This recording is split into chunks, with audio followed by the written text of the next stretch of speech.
إن الحمد لله نحمده ونستعينه ونستغفره ونعوذ بالله من شرور أنفسنا ومن سيئات أعمالنا من يهده الله فلا مضل له ومن يضلل فلا هادي له وأشهد أن لا إله إلا الله وحده لا شريك له وأشهد أن محمدا عبده ورسوله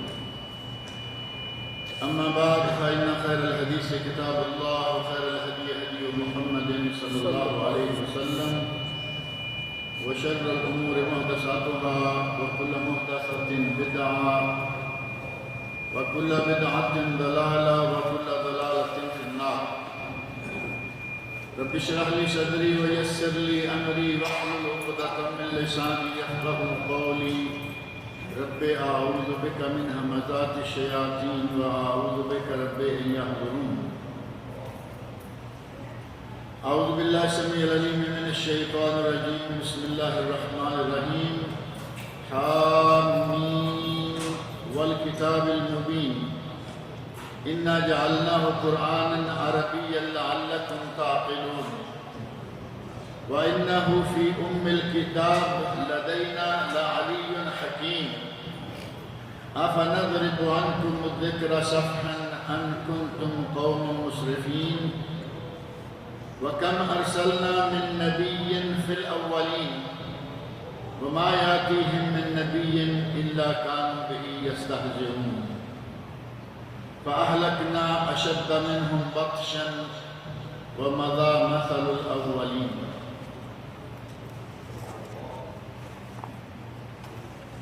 یہ سورت الزخرف ہے، قرآن کریم کی 43ویں سورت ہے اور اس میں 89 آیات ہیں، 89 آیات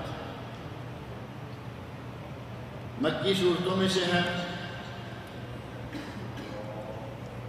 اور اس کا نام سورت الزخرف اسی سورت کی آیت نمبر 35 میں پائے جانے والے ایک لفظ کی بنیاد پر ہے، یا یہ کہہ لیں کہ آیت 35 میں لفظ ہے وَزُخْرُفًا وَإِن كُلُّ ذَلِكَ لَمَّا مَتَاعُ الْحَيَاةِ الدُّنْيَا وَالْآخِرَةُ عِندَ رَبِّكَ لِلْمُتَّقِينَ. وَزُخْرُفًا یہ کلمہ، یہ لفظ زخرف، یہی اس پوری صورت کا نام ہے اور یہ کلمہ اسی صورت کی 35ویں آیت کا پہلا لفظ ہے. اس صورت کا نزول کب ہوا؟ اس سلسلہ میں کوئی واضح روایت نہیں ملتی کہ یہ فلاں زمانے میں نازل ہوئی، لیکن اسی صورت میں بعض امور ایسے ذکر ہوئے ہیں جن سے پتہ چلتا ہے کہ جن دنوں یا جس دور میں سورہ مومن، سورہ حامیم سجدہ اور سورۃ الشورى، جس زمانے میں یہ 3 صورتیں اتری، اسی زمانے میں یہ صورت بھی نازل ہوئی. اور وہ زمانہ کون سا ہے؟ جب کہ نبی اکرم صلی اللہ علیہ وسلم کو اسلام کی دعوت کو سر عام، دعوت عامہ کا اللہ رب العزت نے حکم دے دیا. چھپ چھپا کر دعوت دینے والا دور پہلا گزر گیا. دعوت کا دوسرا دور مکہ مکرمہ میں شروع ہوا اور مشرکین مکہ، کفار قریش نے جب یہ دیکھا کہ یہ دین تو روز بروز بڑھنا شروع ہو گیا، ایک کے بعد دوسرا، دوسرے کے بعد تیسرا آدمی مسلمان ہونے لگا ہے، اور یہ رب العزت کی قدرت ہے، اس کا نظام ہے. اگر کوئی آدمی صحیح کام کے لیے محنت کرے تو چراغ سے چراغ جلتے چلے جاتے ہیں.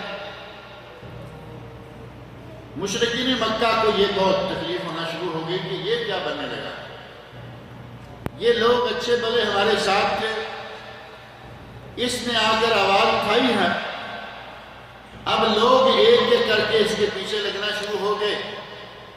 کوئی ایسا رنگ اختیار کیا جائے کہ لوگ اس کو چھوڑ دیں اور اپنے سابقہ دین پر پلٹ آئیں.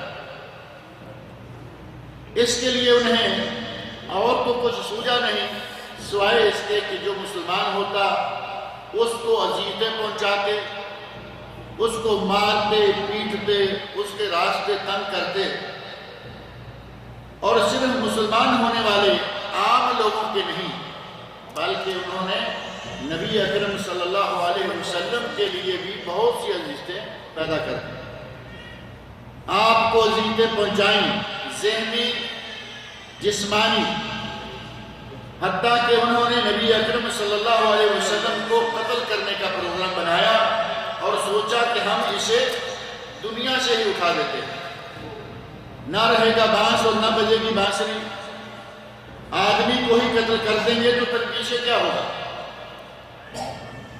انہوں نے یہ پروگرام بھی بنا لیا، اور اسی صورت میں بعض اشارے موجود بھی ہیں کہ انہوں نے کیا کیا پلاننگ کی۔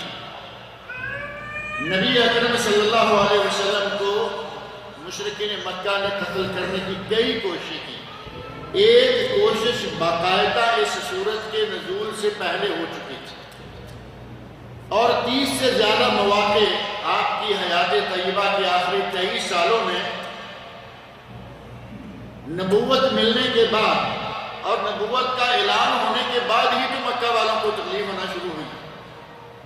پہلے کا دور تو وہ ہے کہ آپ مکہ میں صادق و امین کے نام سے معروف ہیں، لوگ آپ کو اپنی آنکھوں پہ بٹھاتے، آپ کی عزت و احترام اور مقام اتنا تھا کہ کوئی بھی اجتماعی معاملہ آتا، اگر نبی اکرم صلی اللہ علیہ وسلم میسر ہو جاتے تو وہ سارے مان جاتے، جیسا کہ حجر اسود کے نصب کرنے کا مشہور واقعہ ہے، آپ کی نبوت سے 15 سال پہلے کا واقعہ۔ سارے مکے والے رضامند ہو گئے کہ جاء الامین رضینا بہی، امین آ گیا، ہمیں اس کے فیصلے میں کوئی اعتراض نہیں، جو فیصلہ کرے گا ہم راضی ہیں۔ اپنی امانتیں آپ کے پاس رکھی ہوئے ہوتی، ہر اعتبار سے آپ کو سچا اور امانت دار سمجھا جاتا۔ جیسے ہی آپ نے نبوت کا اعلان کیا، توحید کا درس دینا شروع کیا، سارے کے سارے دشمن ہو گئے۔ نبوت ملنے تک آپ وہاں معزز و مکرم ہیں ان لوگوں کے نزدیک، لہذا پہلے 40 سال کی تو بات ہی چھوڑ، بعد والے 23 برس میں 33 کے قریب 36 کے قریب 36 ایسے مرتبہ ایسے مواقع آئے کہ مشرکین نے، یہود و نصارہ نے، ان سب نے مل کر نبی صلی اللہ علیہ وسلم کو ختم کرنے اور قتل کرنے کی پلاننگ کی، لیکن اللہ رب العزت نے آپ کو ان کے تمام شر سے محفوظ رکھا۔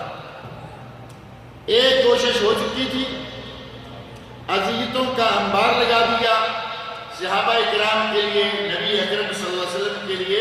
اس زمانے میں اللہ رب العزت نے یہ سورت نازل فرمائی جس کا نام ہے سورہ زخرف، اور اس سورت میں آئندہ مضامین میں آپ دیکھیں گے کیا کیا مضامین آ رہے ہیں۔ اللہ رب العزت نے مکہ والوں کے وہ غلط عقائد، ان کے وہ مذمومات جنہیں وہ سمجھتے کہ ہمارے یہ عقائد جو ہیں یہ صحیح ہیں، اللہ رب العزت نے ان کے عقائد کا رد کیا، اور جو وہ باطل الزام رکھتے تھے کہ یہ ہے اور ایسے ہے اور ویسے ہے اور ہم ہی صحیح ہیں، اللہ رب العزت نے ان کے سارے نظریات کو نامنظور کرتے ہوئے ان کی تردید فرمائی۔ اور ان میں سے ایک نظریہ جو سب سے معروف ان کے یہاں تھا وہ یہ تھا کہ یہ قرآن کہتا ہے کہ مجھ پر اللہ نے نازل کیا، یہ قرآن اللہ نے نازل نہیں کیا، یہ اپنی طرف سے بناتا ہے اور لا کے کہہ دیتا ہے کہ یہ اللہ نے نازل کیا ہے اور میں اللہ کی طرف سے رسول ہوں، پیغمبر ہوں۔ اللہ رب العزت نے اس سورت کے آغاز میں پہلا رد ان کا یہی کیا کہ یہ کتاب کسی انسانی دماغ کی تخلیق ہو ہی نہیں سکتی، اور چیلنج کر دیا۔ اللہ رب العزت نے انہیں چیلنج کر دیا کہ اگر یہ کتاب کسی انسان کی ہو سکتی ہے، جیسا کہ تم یہ سمجھتے ہو کہ اس کا مصنف خود ہے، خود بناتا ہے اور ہمیں کہہ دیتا ہے کہ مجھ پر اللہ نے نازل کیا، بلکہ پہلے پچھلی صورت میں ایک آیت گزری ہے، کہا کرتے تھے کہ یہ اس کو کوئی سکھلاتا ہے۔ بعض غلام، رومی غلام جو مسلمان ہوئے، کہا کہ وہ اس کو سکھلاتے ہیں، اور یہ ہمارے پاس آ کے کہہ دیتا ہے کہ ہمیں تو معلوم ہے یہ پڑھا لکھا نہیں، یہ خود تو کوئی کتاب پڑھ نہیں سکتا، وہ رومی غلام کتابیں پڑھتے ہیں، اس کو سکھلاتے ہیں۔ یہ رٹا لگا کے یاد کر کے ہمارے پاس آ جاتا ہے اور کہتا ہے کہ اللہ رب العزت نے وہاں ان کا رد یہ کہہ کر کیا کہ وہ تو خود عجمی ہیں، وہ تو خود عربی صحیح نہیں بول سکتے، جو رومی ہیں ان کو مسلمان ہوئے، عربوں میں آ کر غلامی کرتے اور کام کرتے ایک عرصہ ضرور ہوا، لیکن وہ اصلاً عجمی ہیں، ان کی عربی زبان ہی صحیح نہیں۔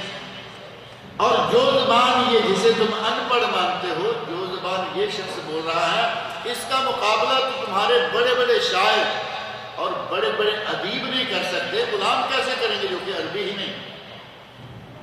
اللہ نے وہاں تردید یہ کی کہ جن کے بارے میں کہتے ہوئے سکھلاتے ہیں وہ خود عربی نہیں، وہ عجمی ہیں، اور یہ قرآن عربی ہے۔ اور اللہ رب العزت نے یہاں ان کے اسی نظریے کو پھر سے ایک نئے انداز سے رد کرتے ہوئے فرمایا حامیم۔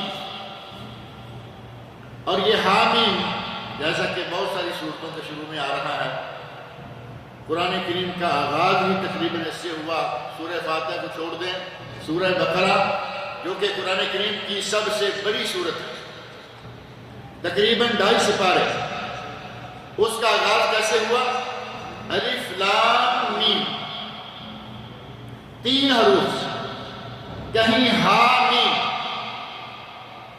کہیں الف لام را، کہیں کاف ہا یا عین سین قاف، کہیں 2 حرف، کہیں 3 حرف، کہیں 4 حرف اور کہیں 5 حرف، کہیں یاسین، کہیں طٰہٰ، اور اسی کے ضمن میں ہے حامیم۔ اور یہ کئی صورتیں ہیں جو حامیم سے شروع ہوتی ہیں اور انہیں کہا جاتا ہے حوامیم۔ عربی میں حامیم کی جمع کا لفظ حوامیم، یعنی وہ صورتیں جو کہ حامیم سے شروع ہوئی ہیں۔ یہ حروف مقطعات میں سے الف با تا جو حروف تہجی ہیں، جن کو الفابیٹک کہا جاتا ہے، یہ ان 26 حروف میں سے 2 حرف۔ عربی کے کل کتنے حروف ہیں؟ 26۔ پوری زبان عربی، پورا ادب عربی، وہ شاعری میں ہو، وہ نثر میں ہو، اور پورا قرآن کریم 26 حروف سے ہی بنا ہے۔ اور اللہ رب العزت نے ان میں سے 2 حرف استعمال فرمایا اور فرمایا حامیم، یہ بھی 2 حرف ہیں، اور آگے فرمایا والکتاب المبین، اور قسم ہے کتاب مبین کی، اس روشن کتاب کی۔ اِنَّا جَعَلْنَاهُ قُرْآنًا عَرَبِيًّا، ہم نے اس قرآن کو عربی زبان میں نازل کیا، اسے عربی میں بنایا ہے، لَعَلَّكُمْ تَعْقِلُونَ، تاکہ تم اسے سمجھ سکو۔ تمہاری زبان عربی ہے، تم پر عربی میں کتاب نازل کی تاکہ تم سمجھ سکو۔ اور ایک قاعدہ میں نے علماء تفسیر کا ذکر کیا ہوا، خاص طور پر علامہ محمد بن صالح العثیمین رحمۃ اللہ علیہ نے اپنی تفسیر میں یہ بات ذکر کی ہے۔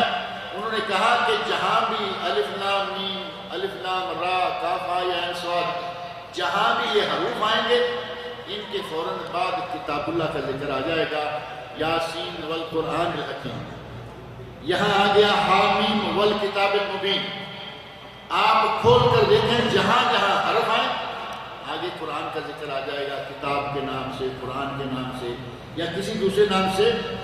انہوں نے کہا ہے، میں نے ان کی یہ تفسیر ان کی زبان سے، آواز سے سنی ہے، وہ کہتے ہیں کہ اللہ رب العزت نے عربوں کو چیلنج دیا کہ یہی وہ 26 حروف ہیں جو کہ اس پوری کتاب میں بیان کیے گئے، اور انہی 26 حروف سے تمہاری زبان بنی، پوری کی پوری عربی زبان 26 حروف کا مجموعہ۔ اگر تم میں یہ ہمت ہے، تم اپنے آپ کو بڑے ادیب، بڑے شاعر، بڑے عقل مند سمجھتے ہو، اور اس کتاب کے بارے میں کہتے ہو کہ اس نے خود بنائی اور ہمیں سنا دی، کہہ دیا اللہ نے بھیجی ہے، اگر تم میں ہمت ہے تو انہی حروف سے میں نے یہ کتاب نازل کی، انہی حروف سے ہمیں تم کوئی کتاب ایسی بنا کر دو۔ اور اللہ رب العزت کا یہ چیلنج بھی ایک جگہ نہیں بلکہ ایک جگہ فرمایا کہ ایسی کتاب لے آؤ، دوسری جگہ فرمایا کہ ایسی 10 صورتیں لے آؤ، اور تیسری جگہ فرمایا کہ کوئی ایک صورت ایسی بنا کے دے۔ اور ساتھ ہی ہر جگہ اللہ رب العزت نے چیلنج کا جواب بھی دیتے رہے تھے، یہ فرمایا کہ تم ایسا نہیں کر پاؤ گے۔ وَلَوْ كَانَ بَعْضُكُمْ لِبَعْضٍ ظَهِيرًا، چاہے تم میں سے ایک دوسرے کے ساتھ مل کر ساری دنیا مل جاؤ، ایسی کتاب نہیں بنا سکو گے، ایسی ایک صورت بھی نہیں بنا سکو۔ اور یقیناً اللہ رب العزت کا وہ چیلنج آج تک اپنی جگہ ہے کہ اس قرآن کے مقابلے میں آج تک دنیا میں کوئی کتاب نہیں بنا سکتی اور نہ قیامت تک آنے والی۔ مسیلمہ کذاب جس نے اپنے نبی ہونے کا اعلان کیا، اسے پوچھا گیا کہ تم پر وحی اترتی ہے؟ میں نے ایک درس میں اس کی وحی کی وہ جو آیات اس نے بنائی وہ بھی ذکر کی تھی۔ انتہائی احمقانہ کلام، وہ کتاب کے وہ کلمات کو پڑھ کر آدمی سمجھ سکتا ہے کہ یہ اللہ کی طرف سے تو بڑی دور کی بات ہے، کسی عقل مند آدمی کی طرف سے بھی یہ کلمات نہیں ہو سکتے۔ اور ہمارے پاک و ہند میں بھی بعض لوگ نبی ہوئے نا،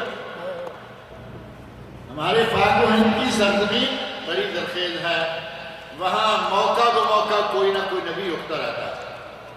نبی صلی اللہ علیہ وسلم نے 1400 سال پہلے اعلان کر دیا، انا خاتم النبیین ولا نبی بعدی، میں آخری نبی ہوں، میرے بعد کوئی نبی نہیں ہوگا۔ ہندوستان میں، پاکستان میں کبھی کوئی بٹ صاحب نبی، کبھی کوئی قادیانی نبی، کبھی کوئی اور نبی، اور ابھی پچھلے دنوں ایک ہندوستان میں اپنے آپ کو کہتا پڑ رہا میں مسیح موعود ہوں، میں نبی ہوں، سنا آپ نے؟ اور آپ نے اس کا وہ ویڈیو بھی دیکھا جس میں وہ چل رہا ہے اور کہہ رہا ہے کہ میں معافی مانگتا ہوں لوگوں سے، میں نے غلط کیا، میں کوئی نبی نہیں، میں کوئی مسیح موعود نہیں، میں کچھ بھی نہیں، میں نے جو کچھ کیا غلط کیا، میں معافی مانگتا ہوں۔ یہ تو جلدی ہی کہیں لوگوں کے ہاتھوں چڑھ گیا اور اس نے معافی مانگی، اللہ معاف کرنے والا ہے۔ کچھ لوگوں کو حکومتوں کا باقاعدہ تعاون حاصل ہو گیا، بلکہ اگر یہ کہیں کہ وہ لوگ حکومتوں کے داشتہ پرداشتہ تھے، حکومتوں نے وہ بیج بویا، مسلمانوں میں اختلاف پیدا کرنے کے لیے، مسلمانوں کی شوکت اور قوت کو توڑنے کے لیے انہوں نے خود وہ پودا بویا۔ غلام احمد قادیانی، مرزا غلام احمد قادیانی، اسے انگریزوں نے کاشت کیا، انگریزوں نے اس کا کھاتا شروع کروایا اور انگریزوں نے اس کو باقاعدہ اپنے تحفظ میں رکھا۔ اگر کسی کو حکومت کی باقاعدہ اس طرح کی مدد مل جاتی ہے تو اسے معافی کروانا اور اس کا معافی مانگنا مشکل ہو جاتا ہے۔ اس کے تو جو اس پہ وہی لے کے آنے والا کہتا ہے مجھ پہ وہی اترتی ہے، اسے پوچھا گیا کہ تیرے اس فرشتے کا نام کیا ہے؟ ہمارے نبی پر تو وہی لے کے آنے والے جبرائیل امین تھے، اسے کہا کہ تیرے فرشتے کا نام کیا ہے؟ وہ چونکہ انگریزوں کا بنایا ہوا نبی تھا، اس نے اپنے اس فرشتے کا ملک الوحی کا نام دیا ایکسٹیٹیج، کہا کہ جو فرشتہ مجھ پر وہی لے کے آتا ہے اس کا نام ایکسٹیٹیج ہے، نہ ٹا عربی میں نہ چا عربی میں، دو حرف عربی میں ہے ہی، اس فرشتے کا نام دیا جس کا نام عربی میں ہو ہی نہیں سکتا۔ اس طرح موقع بہ موقع کوئی نہ کوئی آتا رہتا ہے، اپنی نبوت کا اعلان کرتا رہتا ہے۔ اللہ رب العزت نے جنہیں صحیح طور پر اپنی طرف سے مبعوث فرمایا، ان کی نبوت کا انکار کرنے والوں نے کہا کہ یہ کتاب خود بنا کے لے آتا ہے، جبکہ اس کتاب کا ایک ایک لفظ اپنے مقابلے میں دنیا کی کسی زبان میں کوئی بھی اس کے موازنے کا لفظ نہیں مل سکتا۔ عجیب قسم کے ان کے وحی کے کلمات جو یہ بیان کرتے رہے، کہیں پرندے کو لے لیا اور علم ترى کیفا کے وزن پر ایک صورت گھڑ لی، کہا کہ یہ وہ ہے، وہ جس میں کہا گیا کہ ایک چھوٹا سا پرندہ ہے اس کے لیے چھوٹا سا جانور ہے، لمبے لمبے کان ہیں، چھوٹا سا پیٹ ہے، جیسے آدمی بچوں کو کہانیاں سنا رہا ہو. یہ مسلمہ ہے.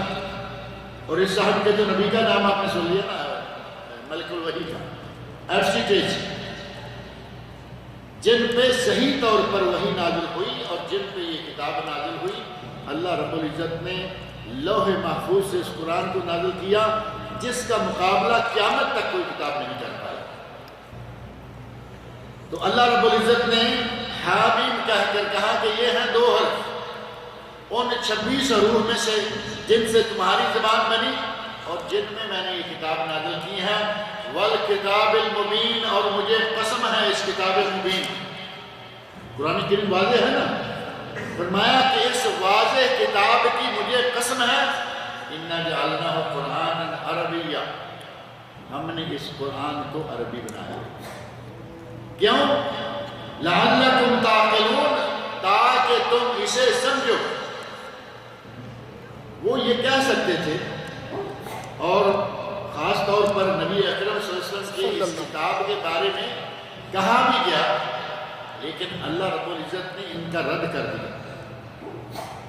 فرعون، ادھر موسیٰ علیہ السلام ہیں، ادھر فرعون ہے. یہی جیسے فرعون کے زمانے میں باتیں لوگوں نے کی، نبی صلی اللہ علیہ وسلم کے زمانے میں بھی کی گئی. کہا کہ اگر کسی کو نبی بنانا ہوتا تو کوئی مالدار قسم کا آدمی آتا. یہ تنگ دست، یتیم، دوسرے لفظوں میں ساتھ مسکین اور فقیر، اسے نبی بنانا تھا. نبی بنانا ہوتا ہم سے کوئی بڑا مالدار دولت مند ہوتا. اور فرعون نے بھی کچھ ایسی باتیں کہی تھی. موسیٰ علیہ السلام نے نبوت کا اعلان کیا، اس نے کہا کہ وہ آسمانوں کا خدا، وہ آسمانوں کا خدا، میں دنیا کا خدا. اس نے خدا ہونے کا دعویٰ کیا یا نہیں؟ کیا. اس نے باقاعدہ اعلان کیا دنیا کو اکٹھے کر کے اور کہا انا ربکم الاعلی. قرآن کریم میں اللہ رب العزت نے واقعہ ذکر کیا، فحشر فنادا فقال انا ربکم الاعلی. لوگوں کو اکٹھے کیا، اعلان کیا، اور سب نے کہا کہ میں تمہارا اعلیٰ رب ہوں. لیکن رب کی ذات کا انکار نہیں کر سکتا. کہا کہ اگر وہ ہے تو میں بڑا ہوں. کہا کہ وہ آسمانوں کا رب، میں زمین کا رب. اگر اس نے کوئی ایلچی بھیجنا ہی تھا تو کم از کم میرے معیار کا بھیج. کہا کہ وہ بھی رب، میں بھی رب. یہ اس کا کفر الگ ہے. لیکن کہا کہ اگر کوئی ایلچی بھیجنا ہی تھا تو میرے معیار کا بھیجتا. میں اتنا بڑا انسان اور اس فقیر کو میرے پاس نبی بنا کے بھیج دیا. اللہ رب العزت نے اس کے ساتھ موسیٰ علیہ السلام کو بھیج کر جو معاملہ ہوا وہ سارا قرآن کریم کے اندر موجود ہے. اسی طرح کی باتیں مکہ والوں نے بھی کی. کہا کہ یہ غریب آدمی، مسکین آدمی، اگر کسی کو نبی بنانا ہوتا تو کسی بڑے آدمی کو. لیکن یہ اللہ رب العزت کی اپنی تقسیم ہے. وہ نبوت کس کو دے گا؟ اللہ عالم حیث یجعل رسالت. خود قرآن کریم میں اللہ نے فرمایا ہے میں جانتا ہوں کہ میں رسول کس کو بناؤں گا، میں جانتا ہوں کہ نبوت کس کو دوں گا، اور میں جانتا ہوں کہ نبی کو کہاں پیدا کروں گا، کہاں بھیجوں گا. نبی کو کہاں ہونا چاہیے، دنیا کے کس کونے میں نبی کو بھیجا جانا چاہیے، وہ میں جانتا ہوں. میرے فیصلے. کس انسان کو نبی بناؤں گا یہ میرے فیصلے. اللہ عالم حیث یجعل رسالتہ. اللہ جانتا ہے کہ وہ رسالت کہاں رکھے، رسول کس کو بنائے، نبی کس کو بنائے. اللہ رب العزت نے مشرکین مکہ کا رد کرتے ہوئے کہا اِنَّا جَعَلْنَاهُ قُرْآنًا عَرَبِيًّا. کل کو تم میں سے کوئی یہ نہ کہہ دے کہ ہمارے پاس یہ جو زبان لے کے آ گیا ہے ہم تو اس زبان کو جانتے نہیں. قرآن کریم کے اولین مخاطب کون ہے؟ عرب، مکہ والے، جن کی اپنی زبان عربی ہے.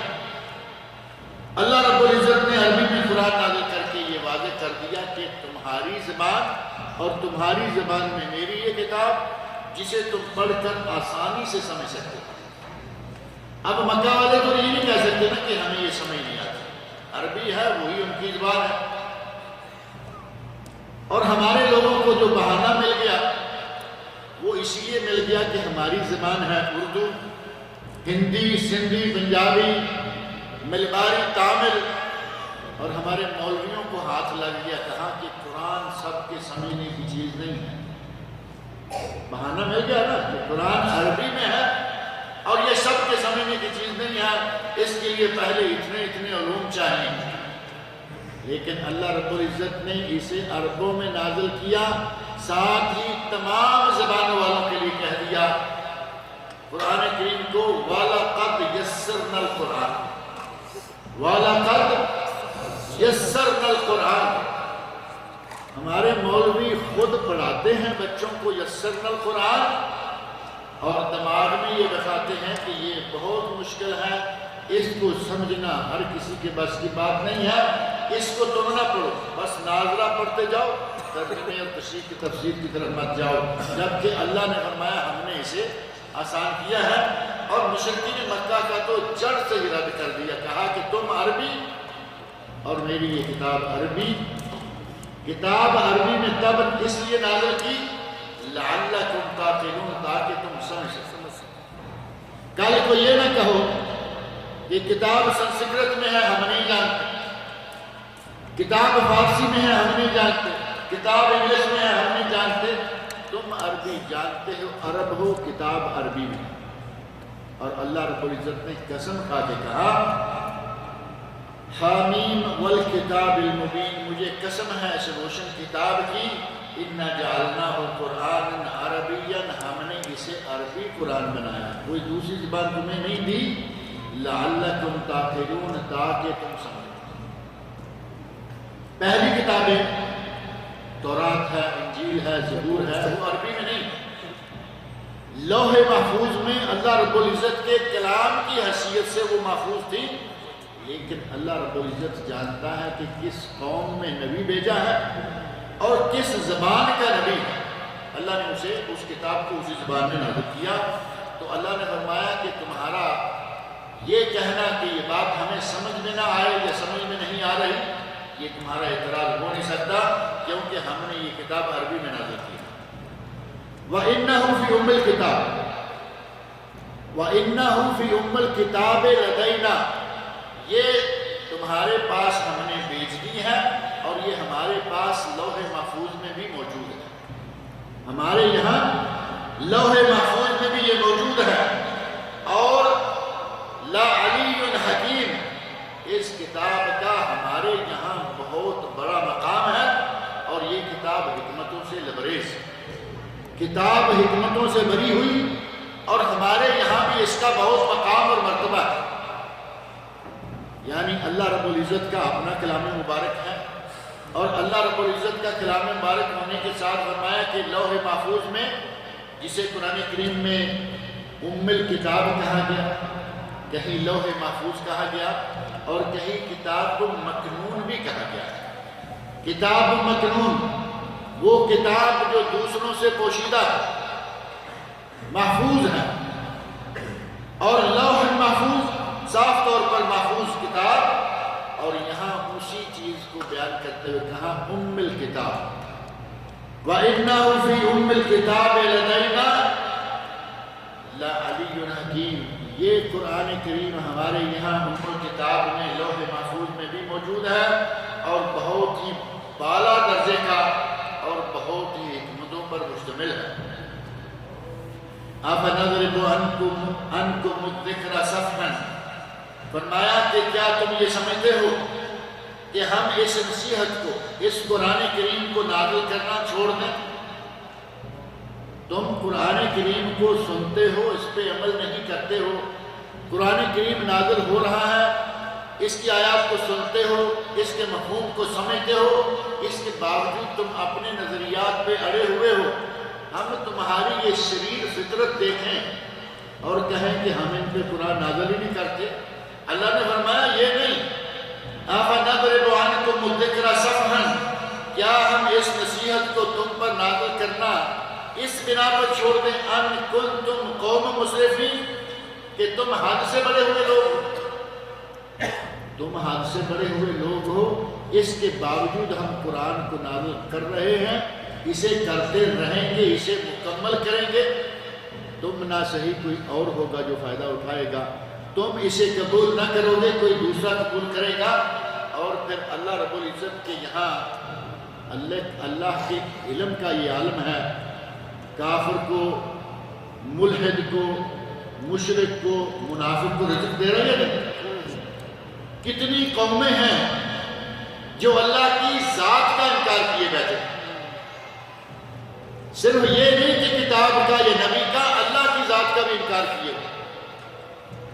باقاعدہ انکاری باتیں کرتے رہتے ہیں، لیکن اللہ رب العزت انہیں مسلسل رزق بھی دے رہا ہے، تندرستی دے رکھی ہے، دولت دے رکھی ہے، نعمتوں سے نواز رکھا ہے۔ کتنا بڑا علم ہے، وہ صحیح معنوں میں الحلیم ہے، وہ بردبار ہے، وہ لوگوں کی شرارتیں، لوگوں کی نافرمانیاں، لوگوں کے گناہ اور ان کی حدوں سے تجاوز کرنے کی ساری کرتوتیں دیکھتا ہے، لیکن اس کے باوجود وہ ان کو روزی دیتا رہتا ہے، رزق دیتا رہتا ہے۔ فرمایا کہ تم سمجھتے ہو کہ ہم قرآن کے نازل ہونے، اس کے سننے، اس کی آیات کا انکار کرنے اور آگے اپنی کارروائیاں کرنے کے نتیجہ میں ہم اس قرآن کے نزول کو بند کر دیں گے، یا ہم ناراض ہو کر قرآن نازل کرنا بند کر دیں گے؟ نہیں، فرمایا ہم قرآن نازل کرتے رہیں گے اور اس ذکر کو، اس نصیحت کو جاری رکھیں گے۔ أَفَنَضْرِبُ عَنْكُمُ الذِّكْرَ صَفْحًا، کیا ہم روک دیں گے اس نصیحت کو نازل کرنا؟ أَن كُنتُمْ، اس بنا پر کہ تم قوم مسرفین، تم حد سے تجاوز کرنے والے لوگ ہو۔ وَكَمْ أَرْسَلْنَا مِن نَبِيٍّ فِي الْأَوَّلِينَ، اور یہ نبی کو تمہاری طرف ہم نے پہلا نہیں بھیجا،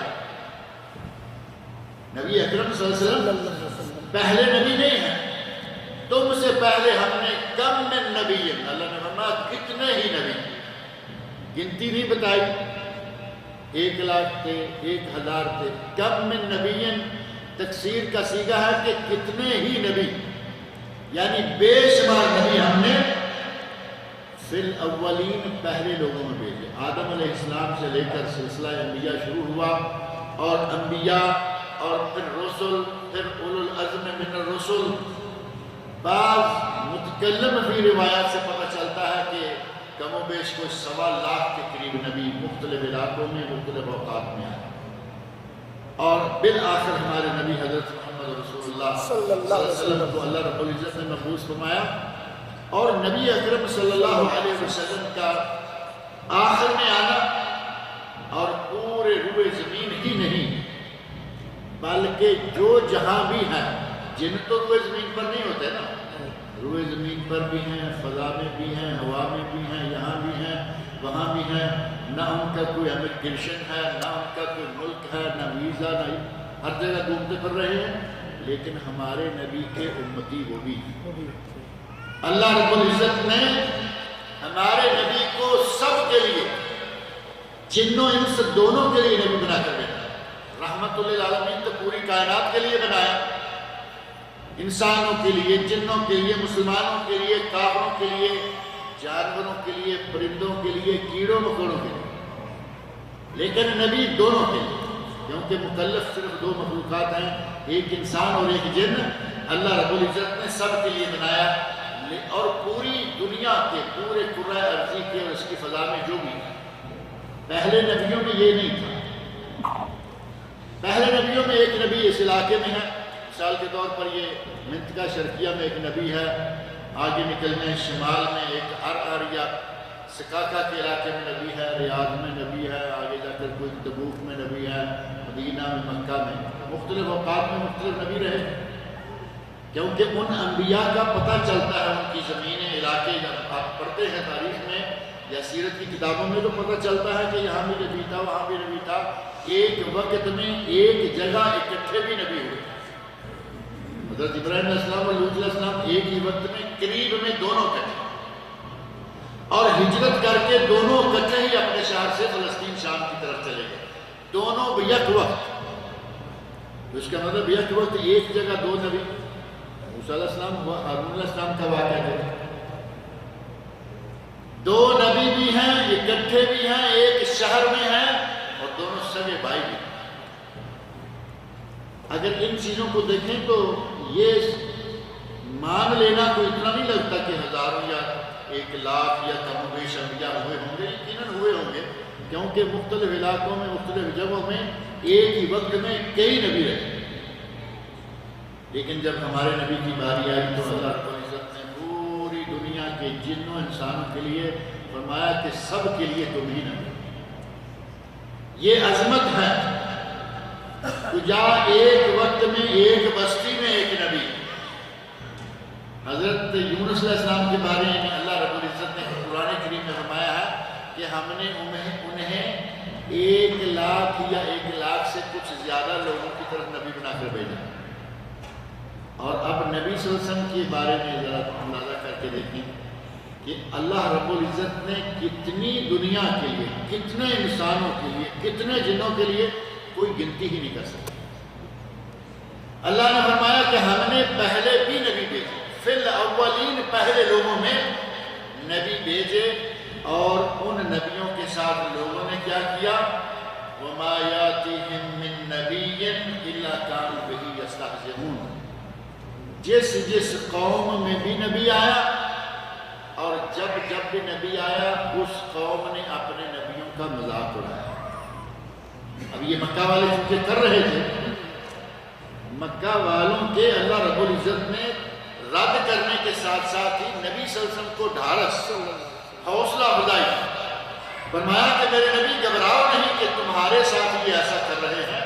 ہم نے کتنے نبی بھیجے، جو نبی بھی آیا اس کی قوم نے اس کے ساتھ یہی سلوک کیا کہ اس نبی کا مذاق اڑایا، اس کے ساتھ کھیلتے، اس کو اس انداز سے ان کے ساتھ انہوں نے رابطہ رکھا یا رویہ رکھا جو کہ آپ کے ساتھ رکھے ہوئے ہیں۔ اور یہ ان کا استہزاء کرنا، مشرکین مکہ کا آپ کا مذاق اڑانا، کبھی کہتے ہیں کہ یہ پاگل ہے، نعوذ باللہ، کہا گیا مجنون ہے، کبھی کہا یہ شاعر ہے، کبھی کہا یہ ساحر ہے، کبھی کاہن، کبھی کچھ۔ اللہ رب العزت نے فرمایا کہ اے میرے نبی آپ پریشان نہ ہو، آپ کا دل یقیناً ان کی باتوں سے تنگ ہوتا ہوگا، آپ یقیناً یہ سمجھتے ہوں گے کہ یہ جو کچھ کہہ رہے ہیں میرے بارے میں ایسا کیوں کہہ رہے ہیں۔ اللہ رب العزت نے فرمایا کہ اے میرے نبی اس سے پریشان ہونے والی کوئی بات نہیں، یہ باتیں انہوں نے پہلے نبیوں کو بھی کہی، لیکن آپ کا کام یہ ہے کہ آپ اس بات کو نظر انداز کریں کہ یہ آپ کا مذاق اڑا رہے ہیں۔ پہلے بھی نبیوں کے ساتھ مذاق کیا گیا، اور اسی نبی اکرم صلی اللہ علیہ وسلم کا مذاق اڑانے کا تذکرہ اللہ نے سورۃ الحجر میں بھی فرمایا، آیت نمبر 94 اور 95 میں اللہ نے فرمایا فَاصْدَعْ بِمَا تُؤْمَرُ، فَاصْدَعْ بِمَا تُؤْمَرُ، اے میرے نبی تمہیں جو حکم دیا جا رہا ہے وہ کام آپ کرتے رہے، تمہیں جو حکم دیا جا رہا ہے وہ کام کرتے جائیے، ان کو اللہ کا پیغام سناتے جائیے۔ وَأَعْرِضْ عَنِ الْمُشْرِكِينَ، یہ مشرکین آگے سے جو باتیں بنا رہے ہیں، تمہارا جو مذاق اڑا رہے ہیں، تمہیں یہ الگ الگ نام دے رہے ہیں، اس سے اعراض کیجیے، یعنی ان کو دفع کیجیے، وہ جو کہتے ہیں کہتے رہیں، آپ اپنا کام کرتے رہیے۔ اِنَّا كَفَيْنَاكَ الْمُسْتَهْزِئِينَ، ہم تمہارے لیے کافی ہیں ان مذاق اڑانے والوں کے مقابلہ۔ ایک آدمی کا پوری دنیا مل کر مذاق اڑائے، اس کا دنیا میں جینا مشکل ہو، اس کے پیچھے چلنے کے لیے کوئی تیار نہ ہو۔ اگر کسی کا پوری دنیا مل کر مذاق اڑا رہی ہو تو ظاہر ہے کہ کون آدمی کہے گا کہ میں بھی اس کے ساتھ لگ جاتا ہوں تاکہ میرا۔ اللہ رب العزت فرمایا ہے میرے نبی تیرے ساتھ ہم ہیں، اِنَّا كَفَيْنَاكَ، ہم تیری طرف سے کافی ہیں، المستہزئین، اِنَّا كَفَيْنَاكَ الْمُسْتَهْزِئِينَ، ہم مذاق اڑانے والوں کے مقابلے میں تیرے ساتھ ہیں، اور ان کے مقابلے میں ہم اکیلے ہی کافی ہیں۔ تو اللہ رب العزت یقیناً کافی ہوا، وہ مذاق اڑاتے رہے، نبی صلی اللہ علیہ وسلم کی دعوت پھیلتی رہی، وہ پاگل کہتے رہے، لوگ ساتھ تاکہ ملتے رہے، وہ جادوگر کہتے رہے، لوگ ساتھ آ کے ملتے رہے۔ انہوں نے ایک شاعر کہا، شاعروں نے اپنی شاعری کو ان کے مقابلے میں ہیچ سمجھا اور ساتھ آ کے ملتے رہے۔ اللہ نے فرمایا میرے نبی ہم آپ کا ساتھ دے رہے ہیں، آپ ان کی یہ باتیں کہنے پہ گھبرائے نہیں۔ یہ ان کا رویہ آج نہیں، پہلے نبیوں سے لے کر چلتا ہی آ رہا ہے۔ وہ لوگوں کا مذاق اڑاتے آ رہے ہیں۔ ہم نے آپ پر جو کتاب نازل کی ہے، آپ وہ کتاب پڑھیے، ان کو وہ سکھلاتے رہیے، سناتے رہیے، اور جو یہ مذاق اڑاتے ہیں ان کو آپ بالکل ذہن میں رکھیں۔ اعرض عن المشرکین، آپ ان سے اعراض کیجیے۔ اور قرآن کریم کو اللہ رب العزت نے عربی کتاب کہا، ایک مقام پہ نہیں، قرآن کریم کی کئی مقامات پر اللہ رب العزت نے عربی کہا۔ ایک مقام سورۃ الشعراء ہے، سورۃ الشعراء کی آیت نمبر 192، 93، 94 اور 95۔ وَإِنَّهُ لَتَنزِيلُ رَبِّ الْعَالَمِينَ، اللہ نے فرمایا کہ اے میرے نبی یہ کتاب، اے مشرکو یہ کتاب کہاں سے آئی ہے؟ اِنَّهُ لَتَنزِيلُ رَبِّ الْعَالَمِينَ، یہ پوری کائنات کے رب کی طرف سے نازل کی گئی۔ یہ میرے نبی نے بنا کر نہیں دی، غلاموں سے سیکھ کر نہیں سنائی، بلکہ رب العالمین کی طرف سے نازل شدہ ہے۔ نزل بہ الروح الامین، اس کتاب کو لے کے آنے والا HTKG نہیں، روح الامین ہے، فرشتوں کا، ملائکہ کا سردار اور وحی کا امین ہے۔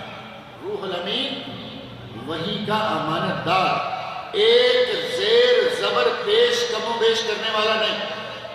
جیسے ہم نے لوح محفوظ میں رکھی ہوئی ہے، اسی طرح مکمل ہمارے نبی پہ نازل کرنے والا جو فرشتہ ہے، یہ اس کے ذریعے نزل بہ، یہ کتاب نازل ہوا ہے کون؟ الروح الامین، جبرائیل علیہ السلام، علی قلبک، اور یہ کتاب ہم نے تمہارے دل پر نازل کی۔ کتاب کو نبی صلی اللہ علیہ وسلم کے قلب مقدس پر اللہ نازل کرتا، زبان مبارک سے آپ ادا کرتے اور دوسروں کو پڑھ کے سناتے۔ لِتَكُونَ مِنَ الْمُنذِرِينَ، تاکہ آپ لوگوں کو ڈرانے والے، لوگوں کو تنبیہ کرنے والے، لوگوں کو ہدایت کرنے والے بن جائیں۔ بِلِسَانٍ عَرَبِيٍّ مُبِينٍ، اور یہ کتاب عربی مبین، واضح اور روشن عربی زبان میں ہے۔ اس میں کسی قسم کا کوئی ایسا نہیں ہے کہ یہ پتہ نہیں کون سی زبان لے کے آ گیا ہے، روشن اور واضح عربی زبان میں یہ کتاب۔ تو اللہ رب العزت فرمایا کہ آپ یہ کتاب ان کو سناتے رہیے، یہ آپ کو آگے سے الٹی سیدھی باتیں کرتے ہیں، ان کو آپ بالکل اپنے ذہن میں رکھیں، بلکہ ان کو آپ ذہن سے جھٹک دیں۔ قرآن کریم کے ایک مقام پر اللہ نے فرمایا کہ یہ جو کچھ بھی کر رہے ہیں، کہہ رہے ہیں، ان کو آپ ذہن میں رکھیں۔ ہمیں یہ معلوم ہے کہ تمہارے دل میں یقیناً ان کی باتوں سے تکلیف ہوتی ہو۔ ہم سارے انسان تو تھے نا نبی صلی اللہ علیہ وسلم، ہم تو انسان مانتے ہیں نا سارے۔ انسان ماننا شاید فوری طور پہ اتنا مشکل نہیں ہوتا، بشر کہتے ہوئے جان نکل جاتی ہے کہ نبی بشر کیسا؟ انسان اور بشر تو ایک ہی بات ہے، لیکن جب ایسے بات کرتے کرتے کہنا کہ آپ انسان ہی ہوتے تو اس میں تو اتنا زیادہ مشکل نظر نہیں آتی۔ جیسے ہی کلمہ بشر کا آ گیا تو مشکل ہو گئی کہ لو جی نبی کو بشر کہتے ہیں۔ آپ انسان تھے، پوری نوع انسانی کے سب سے افضل ترین انسان تھے، لیکن سب سے اعلیٰ اور افضل ترین انسان، اور نبی اکرم صلی اللہ علیہ وسلم کا انسان ہونا اور پوری کائنات کے لوگوں سے سب سے افضل و اعلیٰ انسان ہونا، اس کا ذکر بعض شاعروں نے اپنی زبان میں کیا ہے اور کہا ہے کہ محمد بشر، محمد صلی اللہ علیہ وسلم بشر ہی تو ہیں، محمد بشر ولیس کالبشر، لیکن آپ ہر بشر کی طرح کے بشر نہیں۔ محمد بشر ولیس کالبشر، بشر تو ہیں لیکن ہر بشر کی طرح نہیں۔ کل یاقوتۃ حجر ولیس کالحجر، جیسا کہ یاقوت بھی پتھر تو ہوتا ہی ہے لیکن ہر پتھر کی طرح نہیں ہوتا۔ ایک پتھر دیوار میں کھڑا ہوا، دوسرا پتھر سڑک میں لگا ہوا، تیسرا پتھر ایسے پڑا ہوا، اور ایک پتھر کے چاروں طرف زبردست سکوٹی لگی ہوئی۔ گورنمنٹ نے تحفظ دے رکھا ہے۔ شاعر کہہ رہا ہے کہ نبی صلی اللہ علیہ وسلم جیسے پتھروں میں سے وہ پتھر اتنا اہم مقام حاصل کر گیا، پورے بنی نوع انسان میں سے سب سے اعلیٰ مقام، یہ انسانوں میں سے سب سے اعلیٰ مقام نبی اکرم صلی اللہ علیہ وسلم حاصل کر گئے ہیں۔ اللہ نے نبی اکرم صلی اللہ علیہ وسلم کو یہ عظمت عطا فرمائی، فرمایا کہ آپ کا مذاق اڑاتے ہیں، آپ ان کی اس مذاق کو پرے کا کی حیثیت بھی نہ دیں، کوئی حیثیت نہ دیں، آپ اپنا کام کرتے رہیں۔ فَأَحْلَكْنَا أَشَدَّ مِنْهُمْ بَطْشًا، پچھلے دنوں کارٹون بنائے گئے نبی اکرم صلی اللہ علیہ وسلم کے، وہ نبی صلی اللہ علیہ وسلم کا مذاق اڑایا گیا ہے نا۔ آپ دیکھیں کہ مشرکین مکہ جو کچھ کرتے رہے، بعد میں اس کو نئے سے نیا رنگ دے کے کبھی نہ کبھی کوئی نہ کوئی آتا رہا، اور اللہ نے فرمایا اِنَّا كَفَيْنَاكَ الْمُسْتَهْزِئِينَ، ہم آپ کے لیے کافی ہیں، ان سب کے مقابلہ میں آپ کی طرف سے ہم اکیلے ہی کافی ہیں، اور اللہ قیامت تک کے لیے کافی ہے۔ جب بھی کوئی آدمی اٹھا اور نبی اکرم صلی اللہ علیہ وسلم کو اس نے مذاق اڑانا چاہا، اللہ رب العزت نے کوئی نہ کوئی ایسا انتظام کیا کہ اس کا دنیا سے نام و نشان مٹ گیا۔ ہمارے برِ صغیر پاک و ہند کی تاریخ میں ایک سکھ نے نبی صلی اللہ علیہ وسلم کے خلاف کتاب لکھی تھی، معروف نام ہے یا نہیں؟ اس نے کتاب لکھی تھی رنگیلا رسول۔ نبی اکرم صلی اللہ علیہ وسلم کے بارے میں آپ کی 9 بیویاں، اس کو اس نے اتنا غلط رنگ دیا، لکھ دیا رنگیلا رسول، کتاب کا نام یہ رکھا۔ اس کتاب کا علمی طور پر جواب دیا شیخ الاسلام مولانا ثناء اللہ امرتسری رحمۃ اللہ علیہ نے۔ انہوں نے کتاب اس سکھ کے جواب میں لکھی مقدس رسول۔ وہ رنگیلے رسول نہیں، نبی صلی اللہ علیہ وسلم کی ان 9 شادیوں میں بھی اتنا تقدس پایا جاتا تھا کہ دنیا کے ایک بیوی والے انسان میں بھی اتنا نہیں پایا جا سکتا۔ وہ رنگیلا پن نہیں تھا، آپ کی ایک ایک شادی کے پیچھے سینکڑوں مصلحتیں اور سینکڑوں حکمتیں موجود تھیں۔ یہ مستقل ایک چیپٹر ہے۔ اگر میری کتاب سیرت النبی کے بارے میں سیرت امام الانبیاء کس نے پڑھی ہوگی تو ایک پورا باب میں نے اس میں ذکر کیا ہے کہ نبی صلی اللہ علیہ وسلم کی اتنی شادیوں میں سے ہر شادی کے پیچھے کیا کیا حکمتیں تھیں۔ آپ نے زیادہ شادیاں کی، یہ بات کہنے والوں کو اتنا ہوش نہیں آتا کہ جو شادیوں کا زمانہ تھا آپ کی ایک بیوی رہی۔ جوانی کا زمانہ 25 سال کی عمر ہے، نبی صلی اللہ علیہ وسلم کی پہلی شادی ہوئی اور بیوہ عورت سے شادی ہوئی۔ آپ نے یہ نہیں کہا کہ یہ بیوہ ہے مجھے گواری چاہیے، بیوہ عورت سے شادی کر لی، اور 25 برس یہ خاتون آپ کے نکاح میں رہی، 25 برس تک زندہ رہی، آپ نے کوئی دوسری شادی نہیں کی۔ اب 50 سال کے بعد آدمی رنگیلا پن کون سا آئے گا؟ 50 سال کے بعد 50 سال میں آ کر نبی صلی اللہ علیہ وسلم کی عمر شریف 50 سال ہوئی، نبوت ملے 10 سال ہو چکے ہیں، تب جا کے حضرت خدیجہ رضی اللہ عنہ نے وفات پائی، اور اس کے بعد آپ نے 1 2 3 4 شادیاں کی جن کے پیچھے بہت ساری حکمتیں موجود تھیں۔ بدبخت نے کتاب لکھ دی رنگیلا رسول۔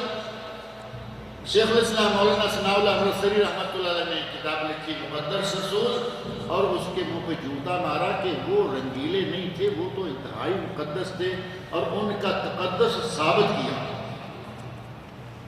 لیکن اسی پہ بس نہیں، اللہ رب العزت نے اور بھی انتظام کیا کہ میرے نبی کو رنگیلا کہے اور پھر دنیا میں ہی یہ چلتا پھرتا رہا۔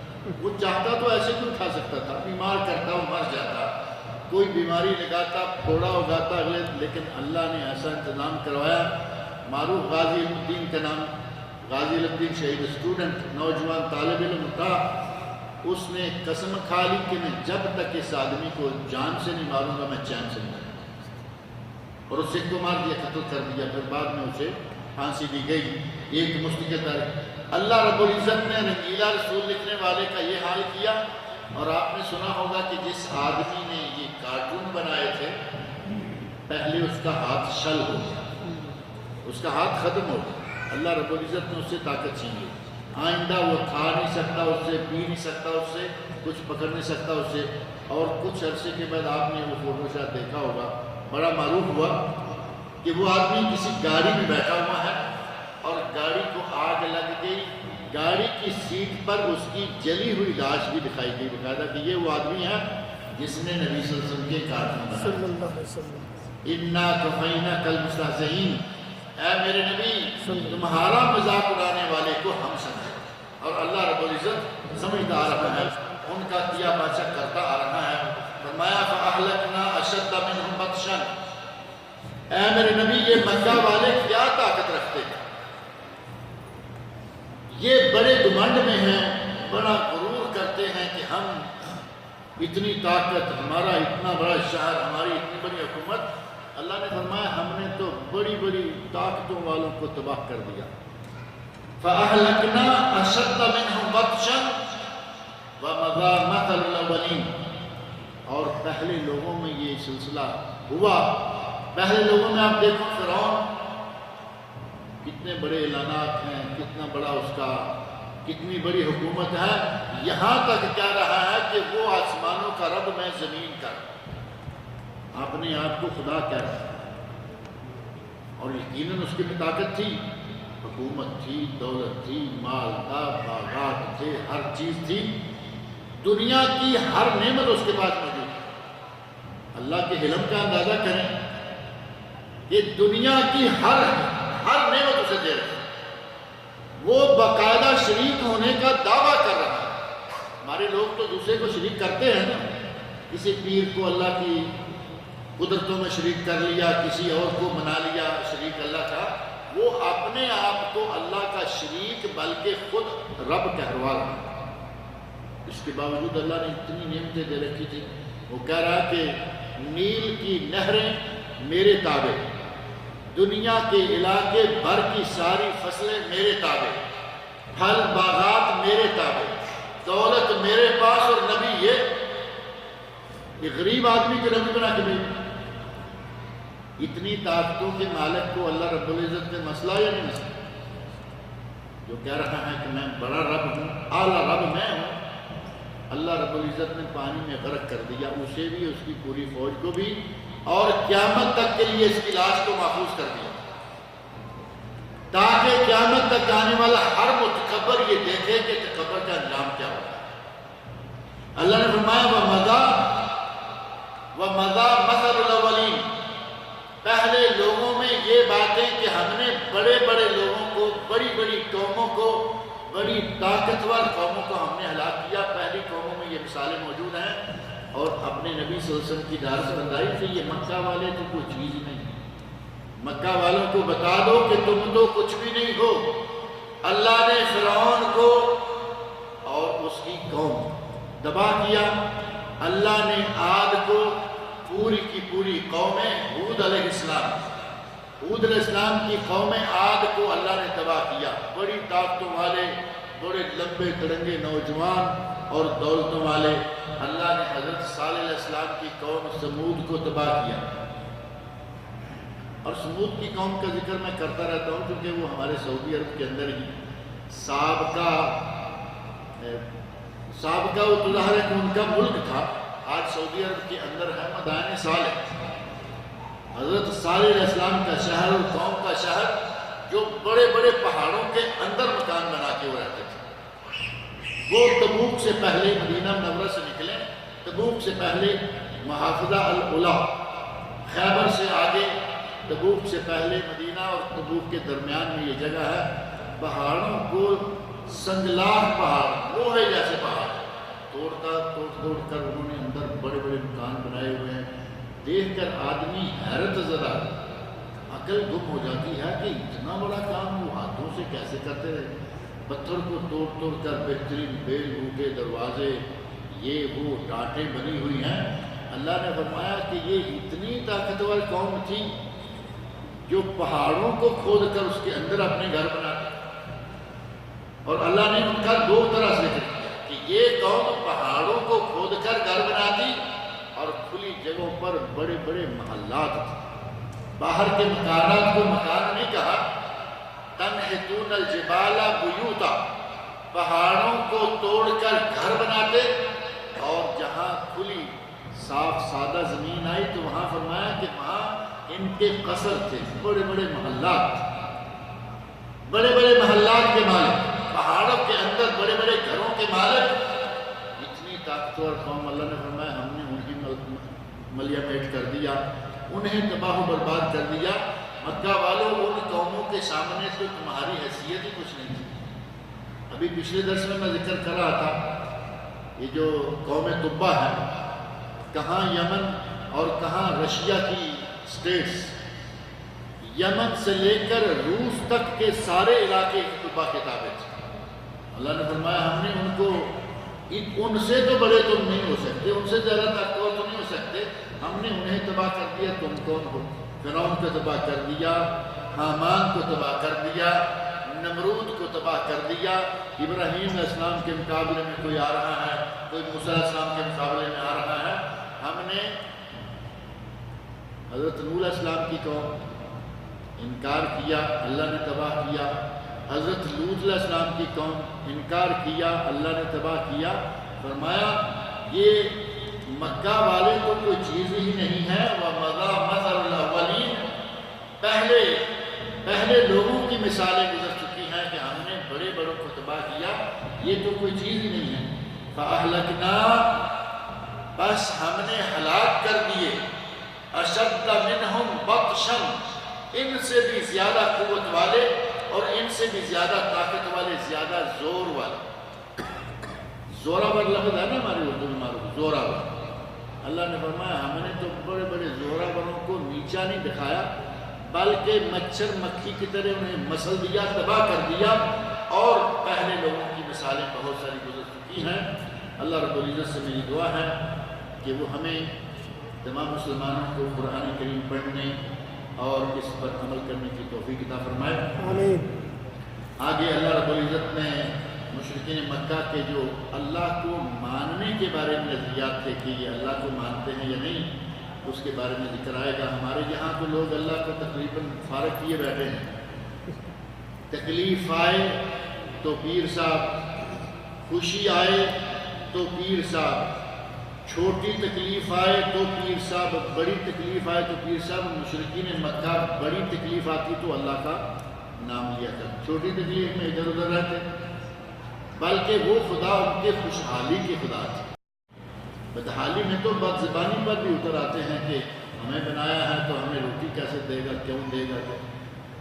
اس طرح کی کلمات اللہ رب العزت نے سوال کیا، نبی صلی اللہ علیہ وسلم کو حکم دیا کہ سوال کر کے دیکھیں ان سے، وَلَئِن سَأَلْتَهُمْ مَنْ خَلَقَ السَّمَاوَاتِ وَالْأَرْضِ، آپ ان سے اگر پوچھیں کہ اس زمین کو، آسمانوں کو کس نے بنایا، لَيَقُولُنَّ، یہ نہیں کہا لَيَقُولُونَ، کہ وہ کہیں گے، تشدید، یہ شد جو ہے یہ ہے صیغہ تاکید کا، انتہائی تاکید، یہ یقیناً کہیں، لَيَقُولُنَّ خَلَقَهُنَّ الْعَزِيزُ الْعَلِيمُ، اس غالب علم والے نے یہ سارا کچھ۔ ان کی تفصیلات انشاءاللہ بعد میں آئندہ درس میں ذکر کریں گے۔ اللہ تعالیٰ مجھے اور آپ سب لوگ کو نیک عمل کی توفیق۔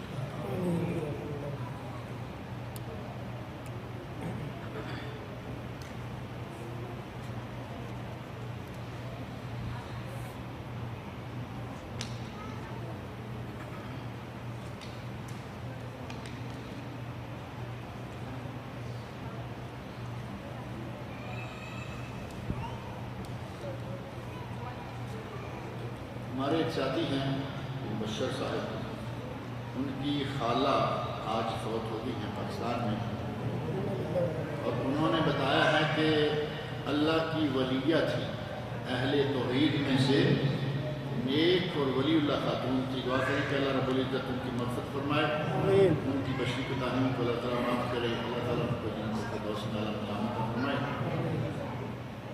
اور بھی کسی کا کوئی عزیز فوت ہوا ہے، اللہ رب العزت اسے بھی جنت الفردوس میں اعلیٰ مقام عطا فرمائے۔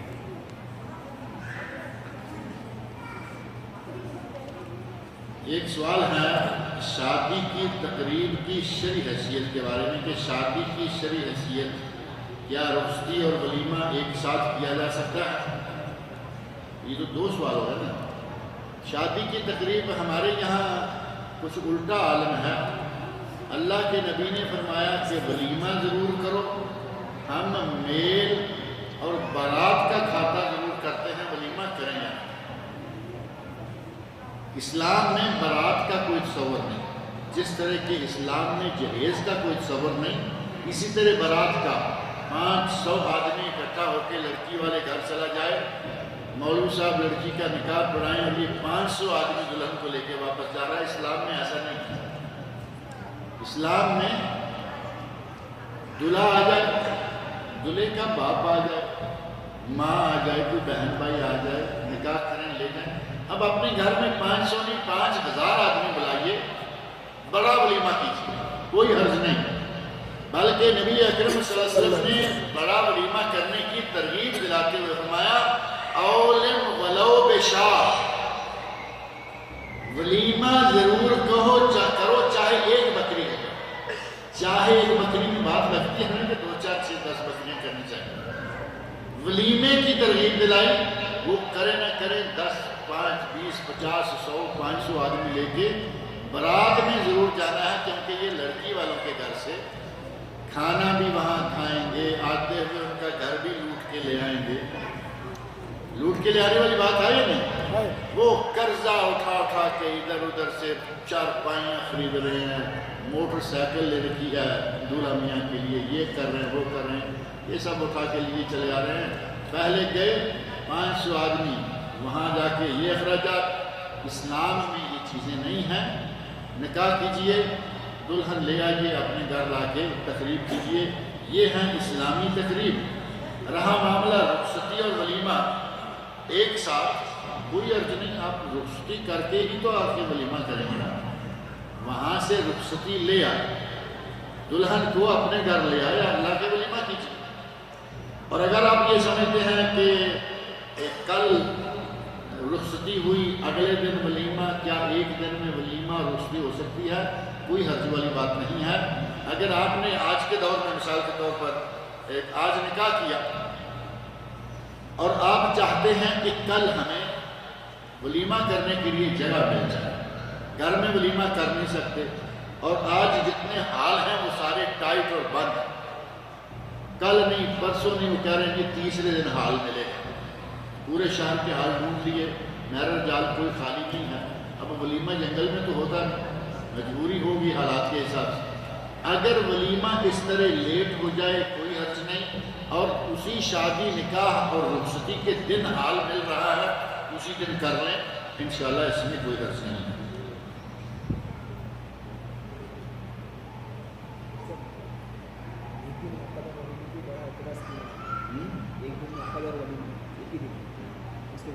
ایک ہی دن میں عقد اور ولیمہ۔ باہر سب اعتراض کرنے والوں کو حق رہتا ہے، ہمیشہ صحیح پہ بھی اعتراض کریں، غلط پہ بھی کریں۔ اگر آدمی نبی اکرم صلی اللہ علیہ وسلم نے سفر میں عقد کیا، سفر میں ولیمہ بھی کر لیا، تو وہاں کیا کتنے دن کا فاصلہ تھا؟ کبھی کسی نے سوچا؟ حضرت صفیہ رضی اللہ عنہ کا نکاح آپ خیبر سے ان کو لے کے آ رہے ہیں، آزاد بھی کیا، نکاح بھی کیا، راستے میں ولیمہ بھی، لوگوں سے کہا کہ میں ولیمہ کرنا چاہتا ہوں۔ صحابہ کرام کے پاس جو جو کچھ تھا، کسی کے پاس پنیر ہے، کسی کے پاس یہ ہے، چادر پہ ڈیلا ڈالا، صحابہ کہا وہ ہمارا ولیمہ ہے۔ کہاں لے کے جائیں گے ان واقعات کو اگر اتنا کرک ہو جائیں گے؟ اگر ضرورت اور اگر مجبوری، اگر حالات کے تحت ایسا کرنا پڑتا ہے، انشاءاللہ کوئی حرج نہیں ہے۔ یہ کوئی ایسے فرائض اور واجبات ترک نہیں ہوتے اس میں۔ یہ کسی نے لکھا ہے، السلام علیکم، میری والدہ کی صحت کے لیے دعا کریں۔ پتہ نہیں ہے فرمان بھائی آپ کا ہے یا کسی جس کا بھی ہے، دعا کریں کہ لکھنے والے کی والدہ کو اللہ رب العزت شفائے کاملہ عطا فرمائے۔ آمین۔ اسلام میں ماں کے مرتبہ پر مختصر روشنی ڈالیں۔ ماں کا مقام تو بہت ہی بڑا ہے۔ مختصر روشنی تو یہی ہے کہ اللہ رب العزت نے قرآن کریم میں فرمایا ہے وَقَضَىٰ رَبُّكَ أَلَّا تَعْبُدُوا إِلَّا إِيَّاهُ وَبِالْوَالِدَيْنِ إِحْسَانًا۔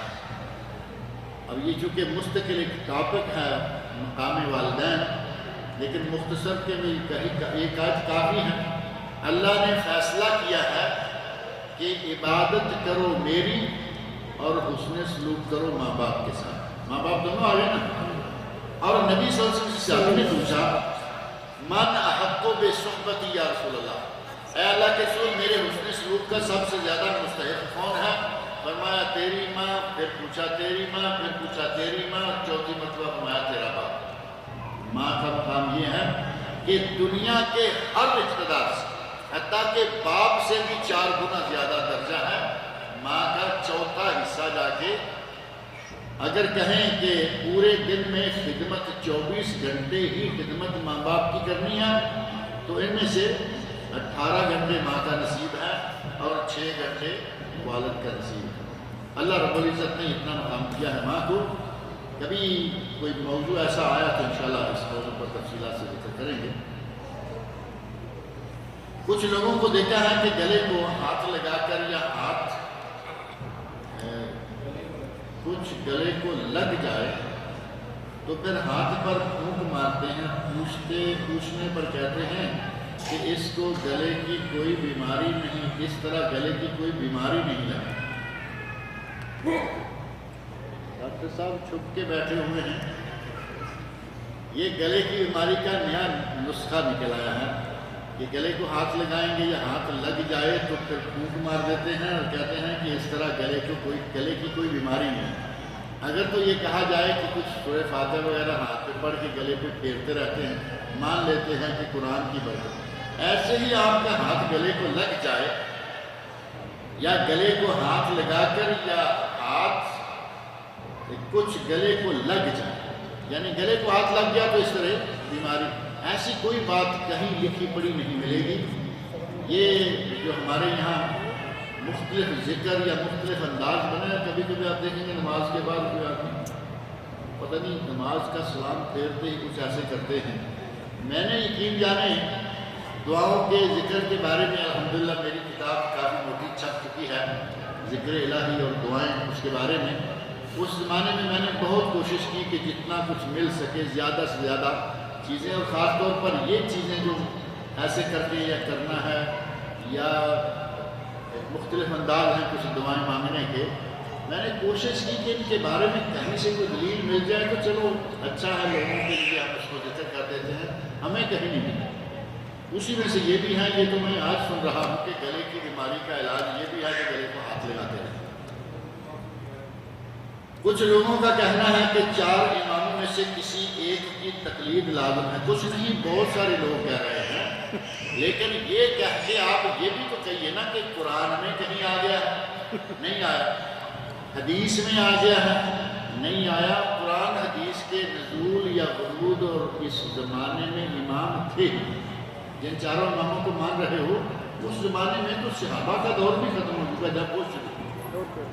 سب سے قدیم ترین امام ہیں امام ابو حنیفہ رحمۃ اللہ علیہ، یعنی پہلے اماموں سے، اور ان کے بارے میں ہمارے فقہاء احناف یا علماء احناف مصر ہیں کہ ثابت کریں کہ انہوں نے کسی صحابی کو دیکھا ہے، جبکہ صحیح ترین بات یہ ہے کہ انہوں نے کسی صحابی کو نہیں دیکھا۔ وہ لکھیں گے، وہ تو کہتے ہیں نا کہ عشاء کی نماز کے لیے وضو کیا اور فجر اسی سے پڑھا۔ عشاء کے وضو سے 40 سال تک امام صاحب نے فجر پڑھی۔ امام صاحب نے تو پورا اللہ رب العزت کا نظام ہی پلٹ دیا کہ اللہ کہیں رات آرام کے لیے دن کام کے لیے۔ امام صاحب 40 سال رات کو جاگیں اور دن کو سوئیں اور کوئی مجبوری بھی نہ ہو۔ بات سمجھ میں آ رہی ہے نہیں؟ اتنے بڑے انسان سے اتنا غلط کام نہیں ہو سکتا، لیکن یہ فضیلت بنائے بیٹھے ہیں۔ اسی طرح کا معاملہ یہ بھی ہے، امام صاحب معزز ہیں، مکرم ہیں، تابعی ثابت نہ ہوں گے، تبع تابعین بھی تو معزز مکرم تھے، اور وہ تو عالم بھی ہیں۔ اب کیوں اصرار ہے کہ لازم ثابت کرنا ہے؟ جس صحابی سے ملاقات کہتے ہیں وہ امام صاحب کی ولادت سے پہلے فوت ہو چکے، کس طرح کا تابعی بناتے ہیں امام صاحب؟ لیکن چونکہ بعد روایت جو پوری ہماری آپ دیکھیں، ہماری فقہ حنفی کا اثاثہ زیادہ تر ضعیف روایت، ضعیف منکر ناقابل عمل روایات کو زیادہ تر لیا گیا. آپ کوئی بھی مسئلہ دیکھ لیں اختلافی روایات ہیں لیکن ضعیف روایت. اسی طرح یہ معاملہ بھی ہے ان کا.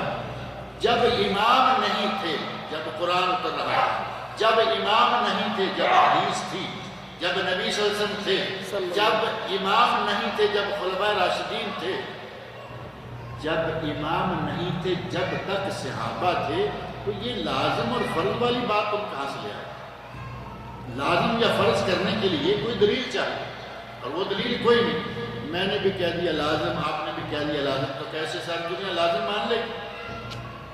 لازم ہے کتاب اللہ اور سنت رسول، بس اس کے علاوہ کوئی چیز لازم نہیں. آپ کو ایک بات کا علم نہیں، آپ اس کو جہاں سے چاہیں لیں، کوئی حرج نہیں، امام سے لے لیں. لیکن ایک امام کے لیے اتنا مخلص ہو جانا کہ دوسرے کو آپ کچھ سمجھے ہی نہیں، یہ بھی تو کوئی بات نہیں.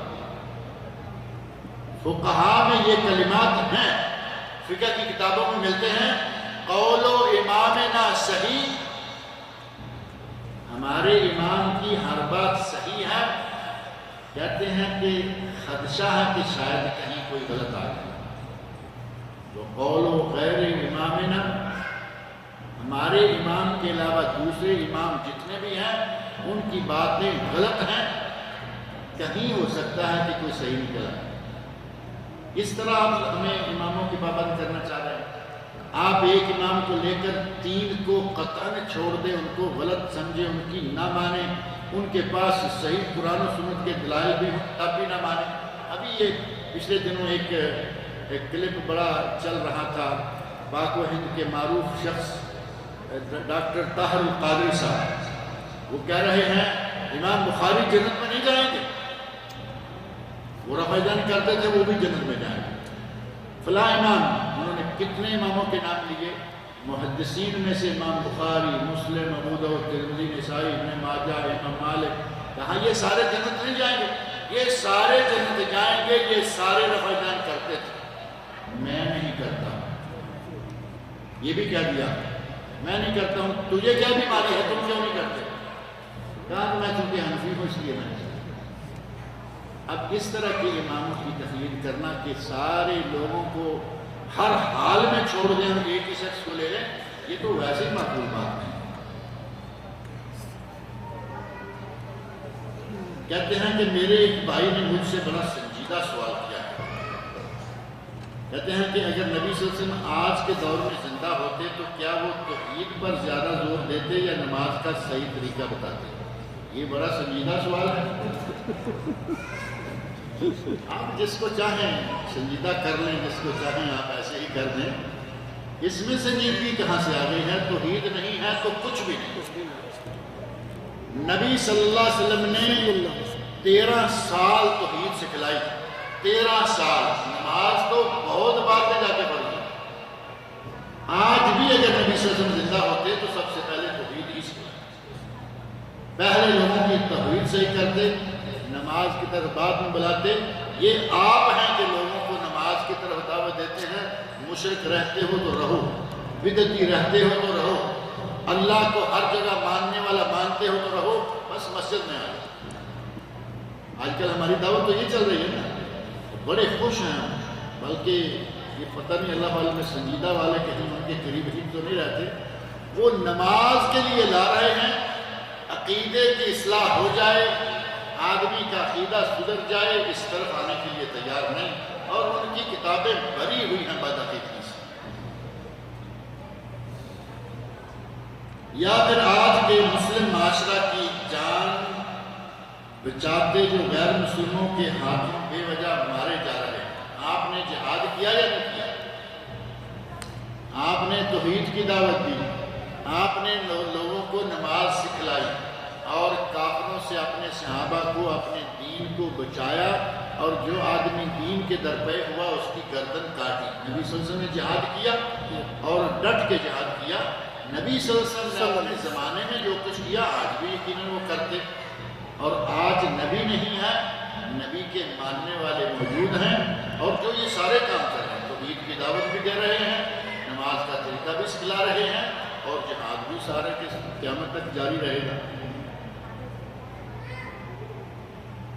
اور کہتے ہیں ظاہری بات ہے کہ جان بچاتے کوئی تنظیم تیار کرتے جو دشمنوں سے لڑتے اور اسلام کو بچاتے۔ اللہ والوں پتہ نہیں آپ کیا سوچ رہے ہیں، کہاں جا رہے ہیں۔ نبی اکرم صلی اللہ علیہ وسلم نے تنظیم نہیں، آپ نے جماعت بنائی تھی جس کا نام تھا مسلمانوں کی جماعت۔ اب اس کو آپ یہ کہیں کہ وہ جماعت اسلامی تھی تو آپ کو فوراً ذہن جائے گا کہ یہ پاکستان انڈیا میں جو جماعت اسلامی بنی وہ نہیں تھی۔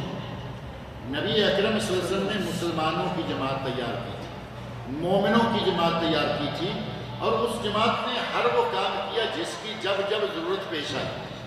جہاد کے وقت جہاد کیا، دعوت کے وقت دعوت کا کام کیا، اور آج جو تنظیمیں بن رہی ہیں ایک ہی مسلک والے کئی تنظیمیں، ذرا ناراضگی ہوئی اپنی تنظیم بنا رہی۔ یہ ہو رہا ہے یا نہیں؟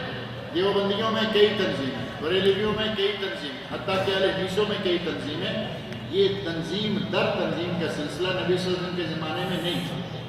ایک ہی جماعت تھی پورے مسلمانوں، بلکہ صحابہ کرام کے دور میں، خلفائے راشدین کے دور میں کہیں کوئی تنظیم سننے میں آئی کبھی؟ یہ تنظیمیں تو آج ہم نے یہ بنانا شروع کی ہیں، صحابہ تابعین تبع تابعین کے دور تک یہ تنظیمیں نہیں تھیں۔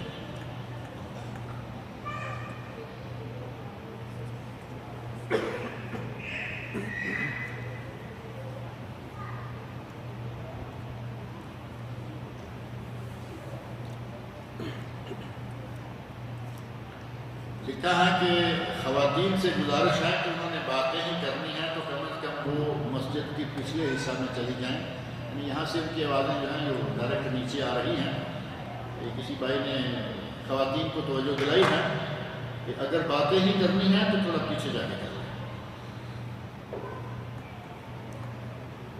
سورۃ آل عمران آیت نمبر 109، تم بہترین امت ہو۔ یہ آیت صرف صحابہ کے لیے خاص ہے، یہ امت کے سب لوگوں کے لیے۔